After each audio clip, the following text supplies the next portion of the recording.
Ano binibigay ko sa sahod? Pinga ko pera. Wala na nga tayong pera. Magiinom ako. Anong walang pera? Wala na nga tayong pera. Sumahod ka ba nung Sabado? Di ba hindi? Wala tayong sahod. Lahat ng sahod ko, kada buwan kwentahin mo, binibigay ko sa'yo, mahigit 50 mil. O, saan mo pinupunta?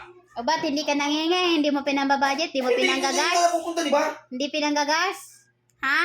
Hindi pinanggagas? Hindi Hindi. pinangkakain? Pag ako mangingi sa'yo, ibibigay mo. Dahil gusto ko kayo mag-inom, Bakit? Kailan ako nagbigay Ano? sa'yo na para lang sa bisyo mo? Pag ganyan, maghihiwalay talaga tayo. Pag ganyan ang ginagawa mo sa akin. O bakit sa tingin mo takot ako na makipaghiwalay ka? Takot!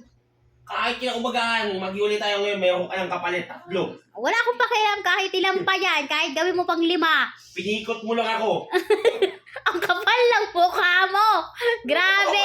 Ba, hindi ba? Ano ang kapal ng mukha mo? Talagang pikot? Inuwi mo ako sa bahay niyo, tapos sabihin mo, ayaw mo na akong umuwi. Ang hirap. Chismoso. Iudi pating ka. ha?